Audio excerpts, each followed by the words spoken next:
জয়নগরে দলুয়া খাকিতে তাণ্ডব, পুলিশের ভূমিকায় বিরক্ত কলকাতা হাইকোর্ট।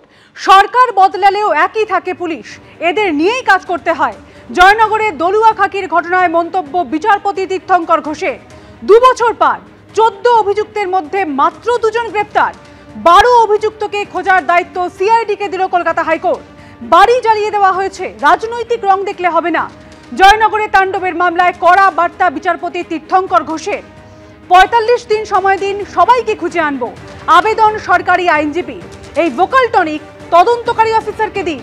সোনারপুর, বারুইপুর, নরেন্দ্রপুর থানার ভূমিকায় আমি খুবই বিরক্ত। জয়নগরে দলুয়া খাকির মামলায় মন্তব্য ক্ষুব্ধ বিচারপতি তীর্থঙ্কর ঘোষের। পুলিশি নিষ্ক্রিয়তার অভিযোগে হাইকোর্টে মামলা, ফের নভেম্বরে শুনানি।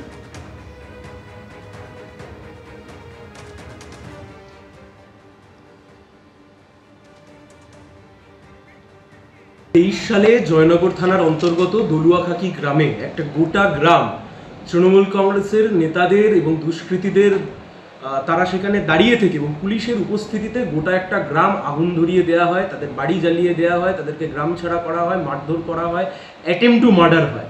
দীর্ঘ 2 বছর ধরে কোনো রকমের কোনো তদন্ত হয়নি, অ্যাবসলিউটলি পারফার্মটারি ইনভেস্টিগেশন। কোনো রকমের কোনো তদন্ত হয়নি, কোনো রকমের কোনো চার্জশিট সেই সময়তে ফাইল করা হয়নি। দীর্ঘদিন ধরে মামলা চলতে চলতে আজকে অনারেবল জাস্টিস তীর্থঙ্কর ঘোষ তিনি স্পষ্টভাবে নির্দেশ দিয়েছেন, যে আয়ো কাজ করছিলেন, যে আয়ো তদন্ত করছিলেন, সেই আয়োকে মামলা থেকে সরিয়ে দেওয়া হয়েছে এবং সিআইডি ওয়েস্ট বেঙ্গলকে অবিলম্বে ডাইরেকশন দিয়েছে যে 14 জন আছে, 14 জনের মধ্যে 2 জন অ্যারেস্ট হয়েছিল, বাকি 12 জন 2 বছর ধরে নাকি পুলিশ তাদেরকে অ্যারেস্ট করতে পারছে না। অবিলম্বে অ্যাজ সুন অ্যাজ পসিবল দ্রুততার সাথে তাদেরকে অ্যারেস্ট করে কোর্টে প্রডিউস করতে হবে। এটা একটা বড় জয়। আর এই ঘটনা নিয়ে তৃণমূল নেতা কুণাল ঘোষ তিনি ঠিক কি বলছেন শুনুন। সম্পূর্ণ আইনি বিষয় বলতে পারবো না, যারা দেখছিলেন তাদের আইনজীবীরা বলতে পারবেন। কোর্টের বিষয়, পুলিশের বিষয়, তাদের কি বক্তব্য আছে, কেন অগ্রগতি হয়নি, তাদেরও তো একটা কোনো বক্তব্য থাকবে। সেগুলো না জেনে দুম করে রাজনৈতিক দলের তরফে কোনো কথা বলাটা ঠিক হবে না। কুণাল ঘোষের মন্তব্য আপনারা শুনলেন। এবার ভিকটিম, জয়নগরের যে মূল ভিকটিম, সে কি ঠিক কি বলছেন দেখুন। টিএমসির লোকেরা মানে সৈয়দ থেকে তো 4 কিলোমিটার দূরে সৈয়দদিন মার্ডার হয়েছে টিএমসির নেতা। তা আমরা জানি না, আমরা সিপিএন করি, এইটাই আমাদের অপরাধ। সেই জন্য আমাদের ঘরদোর পুড়িয়েছে, লুট করেছে, ফের আমাদের ভাঙচুরও করেছে।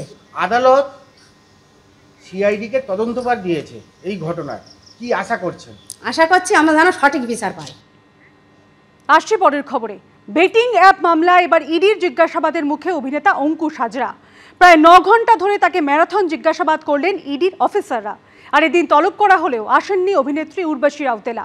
এছাড়াও কেন্দ্রীয় গোয়েন্দা সংস্থার স্ক্যানারে রয়েছেন প্রাক্তন ভারতীয় ক্রিকেটাররা। 22শে সেপ্টেম্বর রবিন উথাপ্পা এবং 23 তারিখে তলব করা হয়েছে যুবরাজ সিংকে। 24শে অভিনেতা সোনু সুদকে ডেকেছে ইডি। মিমি চক্রবর্তীর পর অঙ্কুশ হাজরা। বেটিং অ্যাপ সংক্রান্ত মামলায় পরপর 2 দিনে ইডির জিজ্ঞাসাবাদের মুখে টালিগঞ্জের 2 চেনা মুখ। সোমবার মিমি চক্রবর্তীকে প্রায় 9 ঘন্টা ম্যারাথন জিজ্ঞাসাবাদ করেছিলেন ইডি অফিসাররা। মঙ্গলবার অঙ্কুশ হাজরাকেও প্রায় 9 ঘন্টা ধরে ম্যারাথন জিজ্ঞাসাবাদ চালালো এই কেন্দ্রীয় এজেন্সি। ইডি সূত্রে দাবি, এই মামলাতেই তাদের নজরে রয়েছে যুবরাজ সিং, রবিন উথাপ্পার মতো খেলোয়াড় এবং সোনু সুদের মতো অভিনেতা। সোমবার বেটিং অ্যাপ কাণ্ডে অভিনেত্রী ও প্রাক্তন তৃণমূল সাংসদ মিমি চক্রবর্তীকে প্রায় 9 ঘন্টা ধরে ম্যারাথন জিজ্ঞাসাবাদ করে এনফোর্সমেন্ট ডিরেক্টরেট। মঙ্গলবার সকালে দিল্লিতে ইডির সদর দফতরে হাজির হন অভিনেতা অঙ্কুশ হাজরা। সকাল 11টা নাগাদ আইনজীবীকে সঙ্গে নিয়ে ইডি দফতরে পৌঁছন অভিনেতা। অঙ্কুশ কিছু বলবে? অঙ্কুশ। সূত্রের খবর, সকাল 11টার পর অঙ্কুশকে জিজ্ঞাসাবাদ শুরু করেন ইডি আধিকারিকরা। রাত 8টা নাগাদ ইডি দফতর থেকে বেরোন তিনি। ইডি সূত্রে দাবি, বেআইনি এই বেটিং অ্যাপের মাধ্যমে টাকা নয়ছয় হয়েছে এবং বিদেশে গেছে। সেই লেনদেনের গতিপথই খুঁজে বের করতে চাইছে ইডি। এই বেটিং অ্যাপের হয়ে একসঙ্গে প্রচার করেছেন অঙ্কুশ হাজরা এবং মিমি চক্রবর্তী। ইডি সূত্রে দাবি, অঙ্কুশ হাজরার কাছে জানতে চাওয়া হয়, বেটিং বেআইনি জেনেও কেন এই অ্যাপের সঙ্গে যুক্ত হয়েছিলেন তিনি, তার সঙ্গে কী ধরনের চুক্তি হয়েছিল, সেই চুক্তিপত্র এদিন আনতে বলা হয়েছিল অভিনেতাকে। ইডি সূত্রে দাবি, অঙ্কুশের কাছ থেকে জানতে চাওয়া হয় কারা তার সঙ্গে যোগাযোগ করেছিলেন, চুক্তি অনুযায়ী টাকা কোন অ্যাকাউন্ট থেকে তার কোন অ্যাকাউন্টে এসেছিল, অঙ্কুশ কি নগদে কোনো টাকা নিয়েছিলেন, টাকা ছাড়া অন্য কোনো সুযোগ সুবিধা কি তিনি পেয়েছিলেন, অঙ্কুশের অ্যাকাউন্ট থেকে কি টাকা অন্য কোথাও পাঠানো হয়েছিল। It's not an interrogation. Basically, that's their routine way of conducting investigation. They keep you waiting for some time from morning to evening. That is fine. Nothing illegal. These are routine investigations by ED. They are asking everybody, even the sports person, all these Bollywood guys, they are asking everybody. এই betting app মামলার তদন্তেই মঙ্গলবার বলিউডের অভিনেত্রী উর্বশী রাউতেলাকে তলব করা হয়, তবে তিনি আসেননি। উর্বশী রাউতেলাকে আজকে তলব করা হয়েছিল, কিন্তু তিনি আজকে আসেননি এবং ইডি সূত্র থেকে জানানো হচ্ছে কি তিনি এটা জানানোনি কি তিনি কেন আজকে আসেননি বা অন্য কোনো ডেট তার চাই কিনা সেটাও তিনি বলেননি। সেক্ষেত্রে নেক্সট স্টেপসগুলো যেটা রয়েছে ইডির তরফ থেকে রাউতেলার বিরুদ্ধে নেওয়া হবে। উর্বশী রাউতেলা তো তৃণমূল করে না বা কংগ্রেসও করে না, কোনো রাজনৈতিক দলের সাথে যুক্ত নয়, তাহলে তাদের নাম আসছে কেন? আপনি যদি বেটিং অ্যাপের সাথে যুক্ত হন স্বাভাবিকভাবে আপনার নাম আসবে। এবং আমরা বুঝতে পারি যে এই রাজ্যের অর্থনীতির অবস্থা যে ভঙ্গুর, অর্থনীতি নেই। আগে 100টা সিনেমা তৈরি হতো টলিউডে, এখন সেটা 40-এ নেমে গেছে গোটা বছরে। তো কোথায় যাবে এরা? নানা রকম অসামাজিক কার্যের সাথে যুক্ত হয়ে যাচ্ছে। সুকান্তবাবু মন্ত্রী মানুষ, দু একটা ডিগ্রিও আছে শুনেছি, ওনার তো জানা উচিত বেটিং অ্যাপ এটা জবে থেকে নিষিদ্ধ হয়েছে তার আগে এই বেটিং অ্যাপ চলবে কি চলবে না এবং কেন্দ্রীয় সরকার কেন চালাতে দিচ্ছে, মানুষ ঠকানোর খেলা কেন চালাতে দিচ্ছে সর্বভারতীয় ক্ষেত্রে, সেটাই তো বড় প্রশ্ন ছিল মোদী সরকারের বিরুদ্ধে। তারা বিভিন্ন সেলিব্রিটিদের নিয়ে নিজেদের পাবলিসিটি করত এবং যেখানটাতে মিমি বা অন্য কারুর কথা হচ্ছে সেখানে দেখবেন সাউথ ইন্ডিয়ান, বম্বের বিভিন্ন অ্যাক্টর অ্যাক্ট্রেসেসরা আছে। এইটুকুনি জানেন না উনি? বেটিং অ্যাপ কাণ্ডে ইডির স্ক্যানারে বলিউডের অভিনেতা ও প্রাক্তন ভারতীয় ক্রিকেটাররাও। এর আগে একই মামলায় 4 সেপ্টেম্বর প্রাক্তন ভারতীয় ক্রিকেটার শিখর ধবনকে এবং গত 13 আগস্ট আর এক প্রাক্তন ভারতীয় ক্রিকেটার সুরেশ রায়নাকে জিজ্ঞাসাবাদ করে ইডি। এবার তলব করা হলো আরও 2 প্রাক্তন ভারতীয় ক্রিকেটারকে। 22 সেপ্টেম্বর রবিন উথাপ্পা এবং 23 সেপ্টেম্বর যুবরাজ সিংকে তলব করেছে ইডি। অন্যদিকে অভিনয় জগৎ থেকে মিমি চক্রবর্তী, অঙ্কুশ হাজরা, উর্বশী রাউতেলার পর 24 সেপ্টেম্বর অভিনেতা সোনু সুদকে তলব করা হয়েছে। ইডি সূত্রে দাবি এরা প্রত্যেকেই কোনো না কোনো সময় বেআইনি বেটিং অ্যাপকে প্রমোট করেছেন বা ব্র্যান্ড অ্যাম্বাসেডর হিসেবে থেকেছেন। বিজেন্দ্র সিংহ, মুন্না অগ্রওয়াল, অর্ণব মুখোপাধ্যায়, এবিপি আনন্দ। কেন্দ্রের দেখানো পথেই রাজ্য।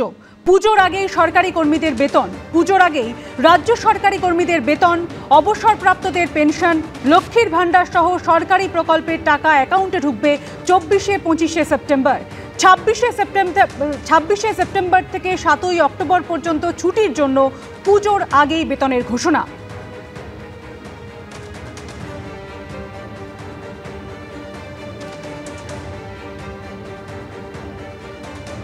পুজোর মুখে বাংলার কেন্দ্রীয় সরকারি কর্মীদের জন্য সুখবর। পুজো শুরুর আগে বেতন পেয়ে যাবেন বাংলার কেন্দ্রীয় সরকারি কর্মীরা। 26 তারিখে সেপ্টেম্বরের বেতন পাবেন বাংলার কেন্দ্রীয় সরকারি কর্মীরা। পোস্ট সুকান্ত মজুমদারের। এটা শুধু কেন্দ্রীয় সরকারি কর্মীদের আর্থিক স্বস্তি নয়, বাঙালি আবেগকে সম্মান। বাঙালির সুখ, দুঃখ, আনন্দ, উৎসবে আন্তরিকভাবে পাশে কেন্দ্র। মোদী সরকারের সিদ্ধান্তের কথা জানিয়ে পোস্ট কেন্দ্রীয় শিক্ষা প্রতিমন্ত্রী।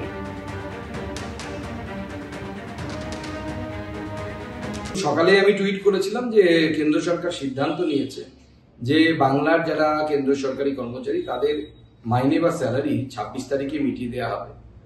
তো সেটাকেই দেখেই এখন রাজ্য সরকার তড়িঘড়ি নেমে পড়েছে। তড়িঘড়ি আমার টুইটটা দেখার পর এবং কেন্দ্র সরকারের অর্ডার দেখার পর টনক নড়েছে মমতা বন্দ্যোপাধ্যায়ের সরকারের।